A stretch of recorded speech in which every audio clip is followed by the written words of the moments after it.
आज की क्लास में हम संविधान के भाग 4 अर्थात राज्य के नीति निर्देशक तत्व के बारे में जानेंगे। DPSP, directive principle of the state policy. जैसा कि आपको पता है कि ये संविधान के भाग 4 में है और आर्टिकल 36 से लेकर 51 तक कुल 16 अनुच्छेद इस भाग में शामिल किए गए और ये आयरलैंड के संविधान से प्रभावित है, अर्थात उनको वहाँ से ग्रहण किया गया है और इसमें कुल 16 अनुच्छेद है और इसके माध्यम से स्टेट को बताया गया है, राज्य को बताया गया है कि उसे सामाजिक न्याय है और व्यक्तियों की गरिमा को सुनिश्चित करने के लिए एथिकल रूप से किन पक्षों पर जोर देना चाहिए, नैतिक रूप से किन पक्षों पर जोर देना चाहिए। अब थोड़ा बहुत हम देखते हैं कि नीति निर्देशक तत्वों का हिस्ट्री क्या रही है, इतिहास क्या कहता है। वैसे तो ये मूल संविधान में शामिल थे और संविधान सभा में इस बात पर सहमति भी थी कि मूल अधिकार तो दिए जाने चाहिए, साथ में ही राज्य को कुछ ऐसे आदर्शों को प्राप्त करने की कोशिश भी करनी चाहिए जो सामाजिक न्याय के लिए जरूरी है, परंतु उन्हें मूल अधिकार के रूप में दिया जाना संभव नहीं है। तो संविधान सभा के जो सलाहकार थे श्री बी.एन. राव, ये संविधान सभा के सलाहकार थे बी.एन. राव। तो इन्होंने संविधान सभा में एक सलाह दी कि अधिकारों को हम दो वर्गों में बांट सकते हैं। पहले तो वह अधिकार जिनको हम न्यायालय से परिवर्तित करवा सके अर्थात लागू करवा सके, और दूसरे जो न्यायालय द्वारा प्रवर्तनीय नहीं हो। तो न्यायालय द्वारा प्रवर्तनीय वालों को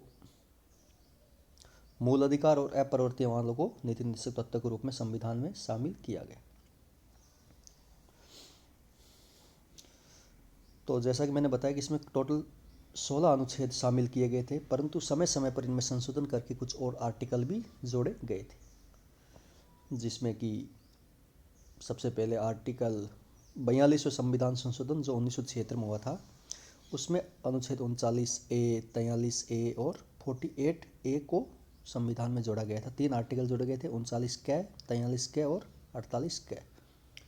फिर 86वें संविधान संशोधन के द्वारा क्या किया गया था, जो 6 से 14 वर्ष तक के बच्चों को क्या आर्टिकल 21A जो मूल अधिकार था, वहाँ पर शिक्षा का अधिकार जोड़ा गया, प्राथमिक शिक्षा का अधिकार। तो उसके साथ ही आर्टिकल 45, तो वहाँ से एक लाइन हटाकर 6 वर्ष से कम आयु तक के बच्चों की देखभाल और उनके शिक्षा की करते हुए राज्य पर डाला गया। इसके अलावा 97वें संविधान संशोधन 2011, इसके द्वारा क्या किया गया, संविधान में एक भाग जोड़ा गया, अनुच्छेद जोड़ा गया 43B। उसमें क्या है कि राज्य को सहकारी समितियों के स्वैच्छिक गठन, स्वायत्त प्रचलन, लोकतांत्रिक नियंत्रण और पेशेवर प्रबंधन करने को प्रोत्साहित करने के लिए प्रयास करने का निर्देश देता है।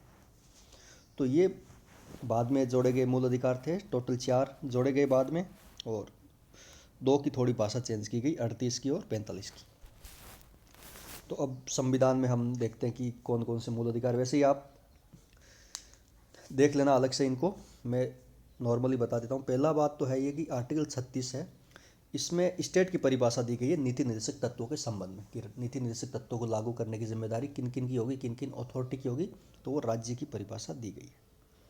और 37 में ये दी गई है कि ये न्यायालय द्वारा प्रवर्तनीय नहीं होंगे, परंतु फिर भी देश के शासन की मूल नीति या मूलभूत आधार होंगे। तो ये आर्टिकल 36 और 37। फिर 38 में सामाजिक न्याय को प्राप्त करने के लिए आर्थिक असमानता को खत्म करने की बात की गई है, और यही बात 39 में कही गई है कि राज्य ऐसी नीति बनाएगा जो समाज में आर्थिक असमानता को कम करे और आर्थिक न्याय को प्राप्त करे, जिसमें ये सब आप देख लेना कि पर्याप्त साधन, समान वेतन, बच्चों को कार्य से दूर रखना, बच्चों की गरिमा का ध्यान रखना, इन सब चीज़ों का बारे में कहा गया है। ये आप एक बार से देख लेना अच्छे से। फिर 39 कै, जिसमें ये कहा गया कि गरीब लोग होते हैं उनको हम, न्यायपालिका की स्वतंत्रता तो है परंतु वो कोर्ट तक पहुंच नहीं पाते, तो इसके लिए उनको निःशुल्क विधिक सहायता उपलब्ध कराने के लिए राज्य को निर्देश दिया गया। फिर 40 में ग्राम पंचायतों के गठन की बात कही गई है। 41 में, ये कुछ दशाओं में पढ़ना, कुछ दशकों में नहीं, कुछ दशाओं में बूढ़े व्यक्ति है, बेरोजगार, मतलब कमज़ोर वर्गों को सहायता पाने का अधिकार है। 45 में कार्य की अच्छी दशाएं और महिलाओं को प्रसूति सहायता का बंद की बात कही गई है। और 43 में वो एक कर्मचारियों को अच्छा मजदूरी दी जाए, ये चीज़ें कही गई है। 43 के जिसे बाद में जोड़ा गया था, इसमें यह था कि जो उद्योग में काम करने वाला होता है उनको उद्योग के ओनरशिप में कुछ हिस्सा दिया जाए, उनको डिसीजन मेकिंग में कुछ हिस्सा दिया जाए, ये बात कही गई। 43 के सहकारी समितियों का गठन है। 44 जो कि एक समान सिविल संहिता को लागू करने की बात करता है कि भारत में पूरे देश में जैसे कि CRPC दंड प्रक्रिया संहिता एक जैसी, उसी प्रकार एक जैसी समान सिविल संहिता होनी चाहिए। अलग से अलग अलग धर्मों के लिए कानून नहीं होने चाहिए, जैसे मुस्लिम पर्सनल लॉ है, हिंदू विवाह अधिनियम है, इन सब को खत्म करके एक जैसा कानून बनाया जाना चाहिए। इस पर डिबेट भी चल रही है काफ़ी कि एक जैसा कानून होना चाहिए। भारत में एकमात्र राज्य है गोवा जहाँ पर समान सिविल संहिता लागू है, गोवा स्टेट। फिर आर्टिकल 45 में बच्चों को देखभाल की बात है। 46 में लोगों को, कमज़ोर वर्गों को, हितों को बढ़ाना और उनको शोषण से बचाने की बात कही गई है। 47 में वही लोगों को आहार स्तर ऊंचा पोषाहार उपलब्ध कराने और मादक पदार्थों के सेवन को प्रतिबंध करने का बात कही गई है। 48 में एग्रीकल्चर और पशुपालन को साइंटिफिक ढंग से करने की बात कही गई है। 48 के अंदर पर्यावरण संरक्षण की बात कही गई है। वहीं 49 में राष्ट्रीय महत्व के स्मारक है उनको संरक्षित करने की बात है। और आर्टिकल 50 में लोक सेवाओं में कार्यपालिका को न्यायपालिका से अलग करने की बात कही गई है। और 51 में अंतर्राष्ट्रीय शांति और सद्भावना की बात कही गई कि राज्य ऐसा नीतियाँ बनाएगा जिससे कि अंतर्राष्ट्रीय शांति और सद्भावना बनी रहे। तो ये तो मूल जो 4 भाग में थे नीति निष्कत्व वो है। इसके अलावा भी क्या संविधान में कुछ और जगह भी, अगर हम ध्यानपूर्वक संविधान को देखें तो कुछ और जगह भी हमें मिल जाएंगे नीति निषेध तत्व जो राज्य को कुछ निर्देश देते हैं। जैसे कि आर्टिकल 335 ये क्या कहता है कि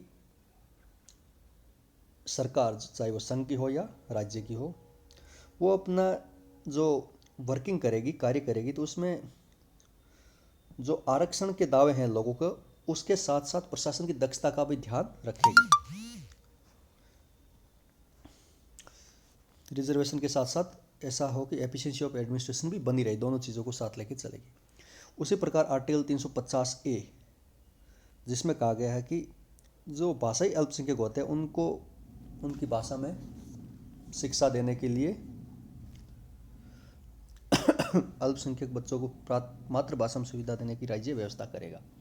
उसी प्रकार आर्टिकल 351 है, इसमें संघ पर यह कर्तव्य डाला गया कि वो हिंदी को प्रचार प्रसार करेगा और इसका विकास करेगा जिससे कि भारत के कंपोजिट कल्चर का विकास हो सके। एक सुप्रीम कोर्ट में केस आया था जिसमें केस का नाम था RR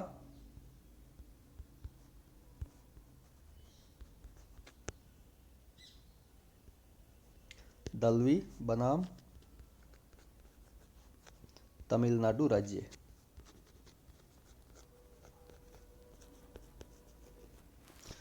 इसमें सुप्रीम कोर्ट ने क्या कहा कि आर्टिकल 351 से जुड़े मामले पर उसने अपना अभिव्यक्त किया और उसके साथ उसने ये भी बोला कि 335 है, 350A है, 351 है, ये इस भाग 4 में शामिल नहीं है, किंतु कोर्ट ने इन सिद्धांतों को लागू करने में उतना ही ध्यान दिया जितना कि नीति निर्देशक तत्वों को। तो इसलिए क्या आता है, इन तीनों अनुच्छेद को भाग 4 के साथ हमें पढ़ना चाहिए।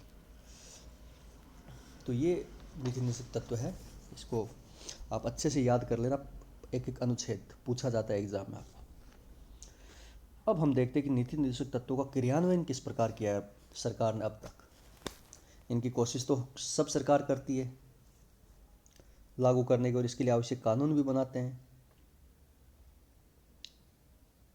और सभी नीति निर्देशक तत्वों में सरकार ने क्या कुछ न कुछ कानून बनाने का प्रयास किया है।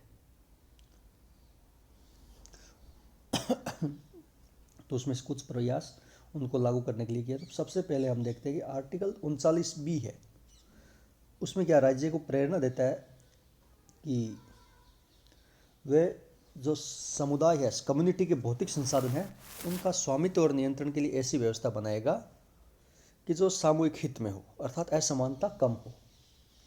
और इसी को खत्म करने के लिए राज्य ने क्या किया, एग्रीकल्चर रिफॉर्म और लैंड रिफॉर्म लागू किए। और इसके लिए पहले संविधान संशोधन 25वें संविधान संशोधन के द्वारा क्या किया, आर्टिकल 31A-B-C को संविधान में जोड़ दिया, और इसी को कम करने के लिए लैंड सेलिंग एक्ट भी बनाया गया कि एक सीमा से ज़्यादा ज़मीन नहीं हो सकती, जमींदारी प्रथा का उन्मूलन किया गया। तो सबसे पहले कानून ये बनाया था इसको लागू करने के लिए। उसी प्रकार बच्चों को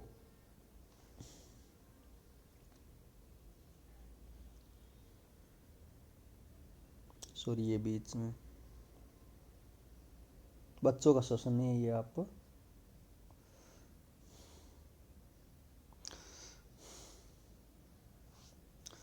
आर्टिकल 39 के देखना इसकी जगह आप ये जो 2 नंबर है। तो इसमें क्या आर्थिक असमानता कम करने के लिए और क्या किया गया, 14 बैंकों का राष्ट्रीयकरण किया गया, उनको राष्ट्रीय संपत्ति घोषित किया गया कि जिससे कि संपत्ति कुछ वर्गों के हाथों में ना बन जाए।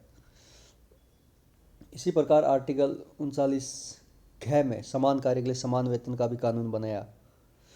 आर्टिकल 39E और अप में बच्चों की शिक्षा की व्यवस्था के लिए 86वां कॉन्स्टिट्यूशनल अमेंडमेंट किया गया, जिसमें मूल अधिकार घोषित किया गया इसको। पंचायतों के गठन की बात की गई, इसके लिए 73 और 74 संविधान संशोधन पारित किया गया और इनको संवैधानिक दर्जा दिया गया। उसी प्रकार आर्टिकल जो 41, 42, 43 है, ये श्रमिकों के कल्याण की बात करता है। इसके लिए भी सरकार ने कई कानून बनाए, जैसे औद्योगिक विवाद अधिनियम, कारखाना अधिनियम, न्यूनतम मजदूरी अधिनियम, वर्कर्स कंपनसेशन एक्ट इत्यादि क्या इसलिए बनाए थे। उसी प्रकार जो 46 है वो निर्देश देता है कि समाज के दुर्बल वर्गों को कल्याण के लिए काम करेगा। तो इसके लिए रिजर्वेशन से रिलेटेड कानून बनाए सरकार ने, और पंचायतों में उनको जनसंख्या के अनुपात में प्रतिनिधित्व दिया गया, और इन वर्गों के विद्यार्थियों के लिए क्या स्कूल कॉलेजों में प्रवेश के लिए संबंध में भी अत्यंत लिबरल व्यवस्था की। आर्टिकल 45 है जो ये बताता है कि स्वास्थ्य के पक्ष में राज्य को सलाह दी गई कि वो न्यूट्रिशन का लेवल को बेहतर करने और नशीले पदार्थों को सीमित करने का प्रयास करेगा। तो कई राज्यों ने मद्य निषेध भी किया है, शराबबंदी भी की है, जैसे गुजरात है, बिहार है, नागालैंड है, इनमें शराबबंदी लागू है। और इसके साथ साथ भारत सरकार ने भी समय समय पर राष्ट्रीय ग्रामीण स्वास्थ्य मिशन है, परिवार नियोजन कार्यक्रम है, प्रधानमंत्री जन आरोग्य योजना है, सामूहिक स्वास्थ्य केंद्र, इनके माध्यम से क्या किया, स्वास्थ्य का लोगों का ध्यान दिया, और लोगों को न्यूट्रिशन लेवल की खाद्यान्न की पूर्ति के लिए क्या किया, एक कानून लेकर आई सरकार 2013 में, राष्ट्रीय खाद्य सुरक्षा अधिनियम, जिसमें हर परिवार को, हर व्यक्ति को 5 किलो अनाज मुफ्त में सरकार के द्वारा दिया जाएगा, अर्थात बहुत ही नॉमिनल रेट में, 1 रुपये, 2 रुपये, 3 रुपये किलो के हिसाब से। इसी प्रकार आर्टिकल 48A कहता है कि पर्यावरण के संरक्षण के लिए काम करेगा। तो इसके लिए भी सरकार ने बहुत से पर्यावरण संरक्षण संबंधी कानून बनाया है। बाघ परियोजना 1973 में, हाथी परियोजना, कई राष्ट्रीय उद्यान, अभ्यारण्य, इनकी स्थापना की है। इसके अलावा भी पर्यावरण वन संरक्षण अधिनियम कानून बनाया है, जैव विविधता अधिनियम संरक्षण कानून 2002 में बनाया है। तो इसके पर भी सरकार ने काफ़ी बल दिया है, और वनों को बढ़ाने के लिए भी सरकार ने समय समय पर अच्छे उपाय किए हैं, सामाजिक वानिकी प्रोग्राम चलाया है। आर्टिकल 49 जो कहता है कि वो राष्ट्रीय महत्व के स्थानों का संरक्षण का प्रयास करेगा।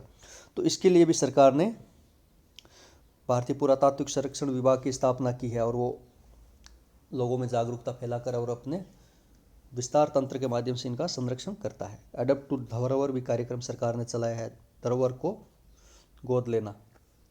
उसी प्रकार आर्टिकल 51 में कहा गया है कि वो लोक सेवाओं में न्यायपालिका को कार्यपालिका से अलग रखेगा।